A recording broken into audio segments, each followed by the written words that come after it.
Welcome to our inaugural interview in a knowledge series by the International Center for Humanitarian Affairs based at the Kenya Red Cross. Today,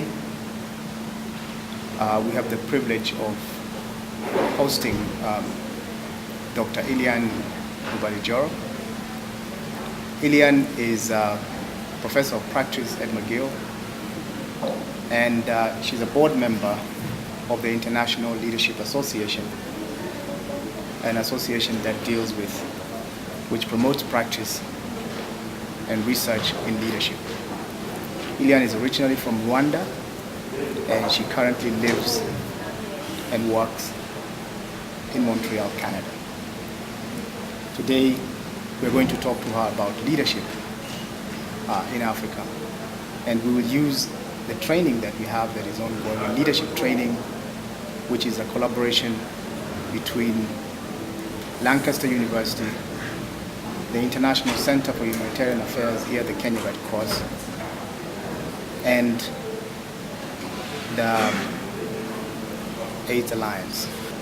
My name is Dr. James Kisia, and I'm the Executive Director here at the center. So Ilian, the issue of leadership is a foundational issue, especially here in Africa, and it's an important issue that I think we have chosen to do something about, to build capacity. And you are here as a faculty for the International Health Leadership course, and you have now been here for this is the second module. Can you tell us what your commitment is to this and what your experience has been so far? So my commitment to this program has been from the initial discussions around the urgency of a program like this for African health leaders. We need health leaders that are able to tackle the immense challenges and the complex challenges that Africa faces on a health level, not only from disease, but also from disaster, from pandemics. And this is really critical to how we grow Africa and how Africa engages in the world. You are from Rwanda, and you grew up in Rwanda, and you were educated in the West, but you've had continuous interaction with organizations and governments in Africa. From Rwanda's point of view, and from some of the countries that are emerging from conflict, what has been your take on what role can leadership play in shaping the future of these countries? Leadership plays a primary role in shaping countries that have gone through deep trauma, whether it's from conflict, whether it's from disasters, natural disasters. The critical nature of leadership is about visioning a new world for people who have gone through intense trauma. And the need for leadership is really about setting systems in place that enable people to innovate, to grow, to be able to be creative, participate, know that there are governance systems that will support them. But all of these need to be created from scratch. And this is where leadership becomes a foundational issue. Yeah. Now, tell us a little bit about the international leadership program. Maybe how, as a faculty, how it's structured, and what is intended to be accomplished in this course.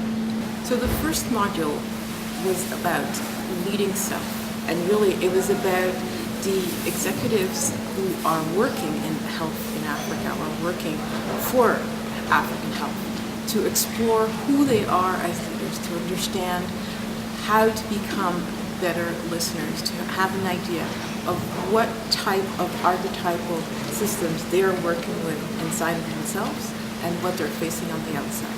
So it was really about how do you become more conscious of how you lead others, and how conscious are you of how that comes out, and how do you use reflection to deepen your leadership practice.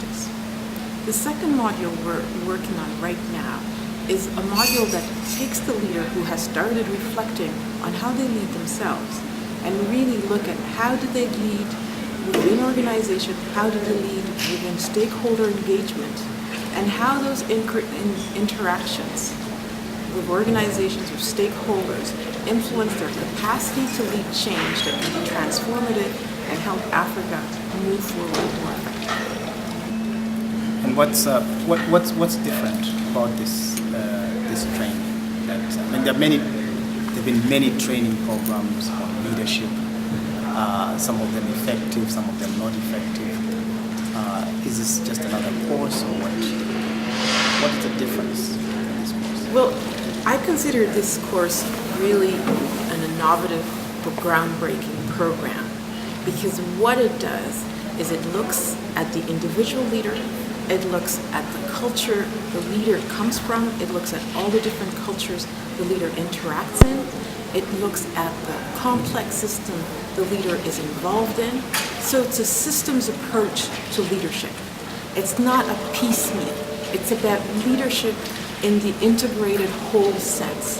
And this, for me, is very exciting because we need this type of leadership to really bring about sustainable change in Africa, and sustainable change that improves livelihoods of all Africans.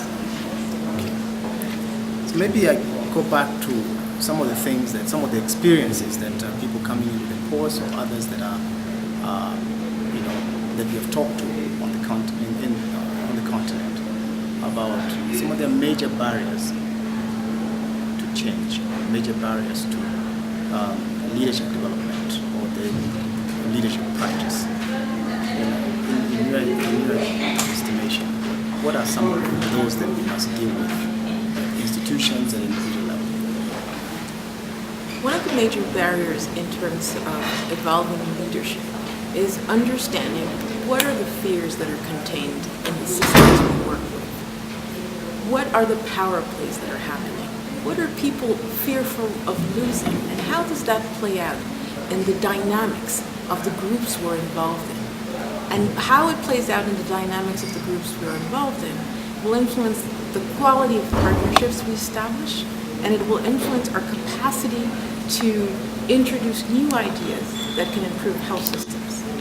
So it's a critical element of all health work, whether it's humanitarian health, whether it's public health, whether it's health in terms of mother-child health or any other parts of dealing with population health. So it's really important to be able to engage the whole self in how we move these systems forward. And so this program is groundbreaking because it takes health managers, health executives, and really gives them tools, gives them the capacity to reflect and look at themselves and see how to more effectively grow their circles of power in service of Africa's health. Now, let me coming back to something that is close to your heart about women in leadership. Here in Kenya, we have a population that is slightly over 50% women. And yet, women executives make a very small fraction, almost less than 5%. What is the importance of this to our development as a country? And what are some of the things that we need to be aware of or be doing in order to change the situation? The barriers that women face are immense. One of the big issues that is present in many African countries that actually have not gone through the level of conflict that Rwanda has is that systems that have traditional ways of operating that have been overlaid by colonialism, by imperialism, have really imposed paternalistic ways of functioning that take away any of the traditional roles that really emphasized the wisdom of women in society. And so the barriers that women face in a country like Kenya are really barriers that have deep historical origins and also that are overlaid by global dynamics that also make it very hard for women to move forward. And so all of those local influences put a lot of pressure on how women are seeing the safety they have in terms of engaging and having their voices heard, and in being able to engage strategically at a equal level in terms of how they interact with men. So creating more space for women is critical, and giving them tools to grow their leadership so that as they become more numerous in leading, that the systems that have a lot of resistance to seeing women move forward can adapt to this change. It's very important to realize that in order for systems to change, it's not about bringing about revolution, but evolution. And evolution is really about how do you put systems in place that engage people to see that the leadership of women is a leadership that contributes to the betterment of the whole of society, and it actually decreases the blind spots of the current leadership structures and the way they are. Is there anything else that you want to touch on that you hadn't touched on regarding leadership, regarding this course, regarding Africa and leadership? Over the last 20 years, I have been in deep reflection and in deep collaboration with people who are interested in transformational leadership for the world. And so this program, with the leadership focus, with the health focus, led with a humanitarian vision of how this should advance, is critical in a time where population growth in Africa is increasing, where youth populations are taking more and more space, where the disasters that are linked to climate disturbances create more issues. The greater youth populations are, the greater chances of conflict if they're not giving opportunities to work, be creative, contribute effectively to society. So all of those are elements that really make humanitarian work led by Africans for Africans more critical, not only for Africa, but for the world. If we look at the pandemic of Ebola and how it affected the countries where it was present, but also how it affected the rest of the continent and disastrous economic effects. Growing humanitarian leadership for Africa is hand in hand with growing the economic opportunities in Africa and growing the social justice opportunities, because we all, wherever we are, we deserve a chance to get out of disastrous situations that may be caused by conflict or by natural disasters. And the humanitarian work and leadership that allows people to have the dignity to get through this can only be improved if we focus on growing the leaders in the system.